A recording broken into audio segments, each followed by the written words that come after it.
আলহামদুলিল্লাহ ভাই, বাংলাদেশের নতুন মানচিত্র প্রকাশ করলেন ডক্টর মোহাম্মদ ইউনূস। নতুন মানচিত্র অনুযায়ী সে মাশাআল্লাহ, মিসাইল রকেট কাজ চলমান, মিসাইল তৈরি হচ্ছে বাংলাদেশের। এই যে দেখুন B2 বোম্বার, পৃথিবীর সবচেয়ে ভয়ঙ্কর বিমান, যেটি বাংলাদেশ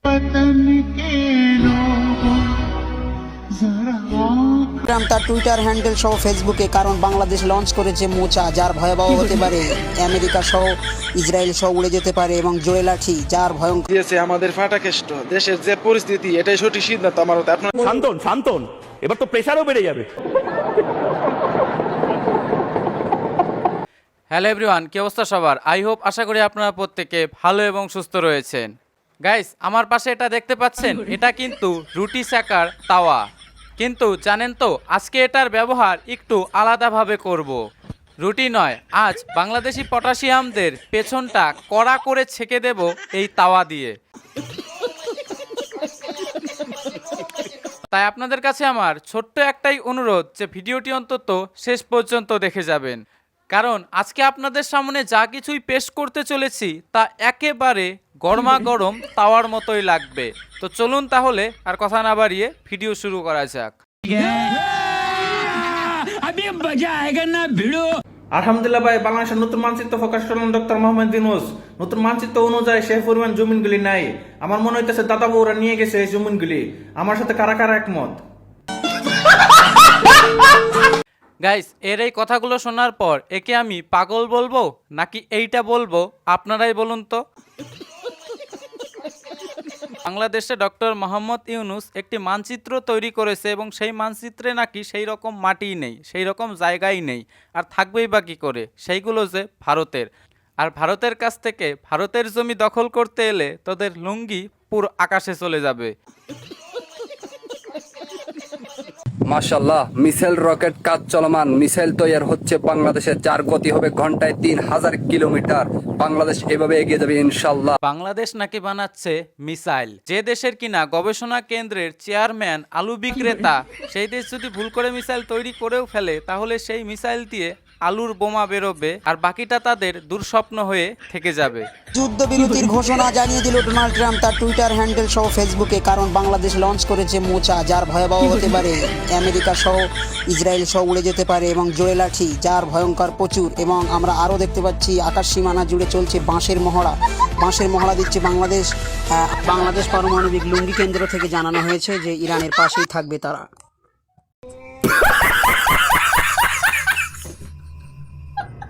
গাইজ, দাঁড়ান, এখানেই শেষ নয়। বাংলাদেশ নাকি আরও নতুন প্রযুক্তি এবং যুদ্ধ বিমান আবিষ্কার করছে, তাও আরও অন্য দেশের সাথে মিলে। এই যে দেখুন B2 বোম্বার, পৃথিবীর সবচেয়ে ভয়ঙ্কর বিমান, যেটি বাংলাদেশ এবং ইরানের মধ্যে চুক্তি করা হচ্ছে, এবং এটি তৈরি করা হবে বাংলাদেশ এবং ইরানের মধ্যে। সবাই ভিডিওটি বেশি বেশি করে শেয়ার করে। গাইজ, সত্যি কথা কি বলবো, এটা শুনে না আমার এত হাসি পাচ্ছে যে হাসতে হাসতে আমার জামাই প্রায় ছিঁড়ে গেল। মানে, যে দেশের সাইকেলের ব্রেকগুলো ঠিকঠাক আছে কিনা সন্দেহ আছে, তারা কিনা বানাচ্ছে B2 বোম্বার। হায় হায়।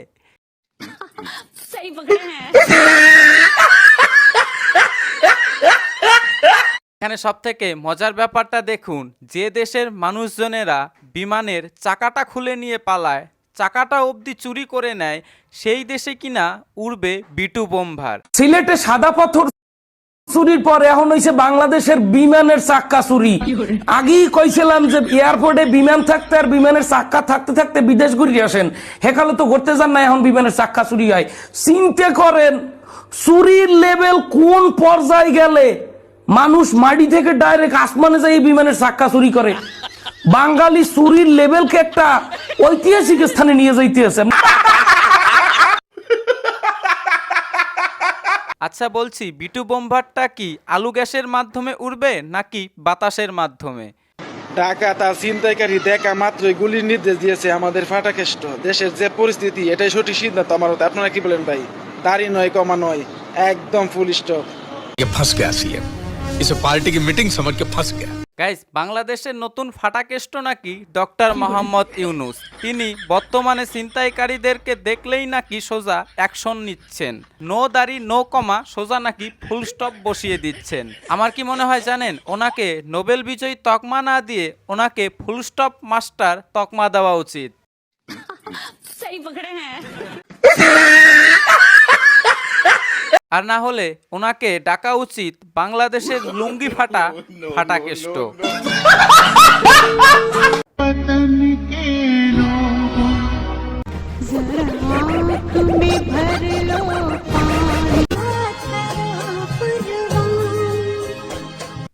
গাইস, পতাকা দেখে এইভাবে যারা পালিয়ে যায় তাদের উদ্দেশ্যে আমার একটাই কথা, দেশভক্তি যদি থাকতো বুকের ভেতরে তাহলে পতাকা দেখে এইভাবে পালিয়ে যেতে না, বরং পতাকাকে বুকে জড়িয়ে ধরতে। এরাই কিনা হচ্ছে ভারতের ভবিষ্যৎ, আর এদেরকেই কিনা আমরা ভারতের ভবিষ্যৎ ভাবছি। ভাবুন তাহলে একবার আমরা কোন জগতে বাস করছি।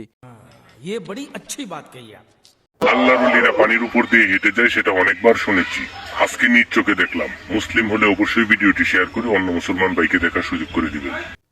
গাইস, যে দেশের লোকেরা সামান্য একটা ছোটখাটো সেতুই বানাতে পারে না, সেই দেশের লোক আবার দাবি করছে তারা নাকি জলের ওপর দিয়ে হেঁটে যায়।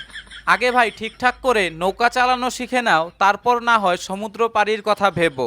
আর এই ধরনের এআই ভিডিও দেখে শুধু নিজেদের ধর্মটাকে আর বদনাম করো না। रोज आते हैं इस उम्मीद पे आज जीतेंगे, कल जीतेंगे, परसों जीतेंगे, रोज हारते हैं।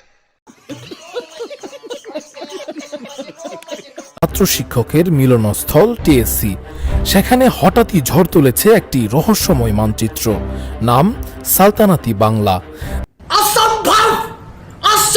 বিষয়ের চেয়ে বড় যেটা, তাতে ভারতের পশ্চিমবঙ্গ, বিহার, ঝাড়খণ্ড, ওড়িশা, আসাম, মেঘালয়, সিক্কিম, ত্রিপুরা, মিজোরাম সহ এমনকি মিয়ানমারের আরাকান পর্যন্ত রয়েছে সেই ভূখণ্ডে। रुको जरा सबर करो। গাইস, বাংলাদেশ নাকি ভারতের কিছু অংশ নিয়ে নতুন একটা মানচিত্র তৈরি করেছে এবং যার নাম রেখেছে সালতানা ই বাংলাহ। আরে ভাই, তোরা তো ভারতের বাজার ছাড়া একদিনও বেঁচে থাকতে পারবি না। যারা কিনা চাল ডালের জন্য ভারতকে মা বলে ডাকে, তারা আবার ভারতের জমি দাবি করে, আর এইসব ভারতের কাছে কচু।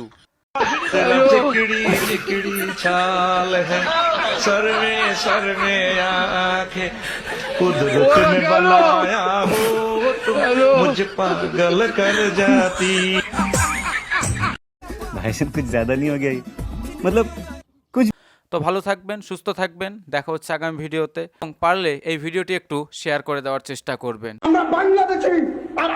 বাংলাদেশি তো কি হয়েছে, বাংলাদেশিরা তো বাংলাদেশি হবে, আবার কি হবে, টিম্বাকটুর লোক হবে। আরে সাইলেন্ট হন, শান্তন শান্তন। এবার তো প্রেসারও বেড়ে যাবে, প্রেসার বেড়ে গেলে ভারত থেকে যদি প্রেসারের ওষুধ না পাঠান আবার বুকে ব্যথা লাগবে। প্রেসার জানি না, প্রেসারের ওষুধ বলছি। ও কানেও বোধহয় সমস্যা হচ্ছে।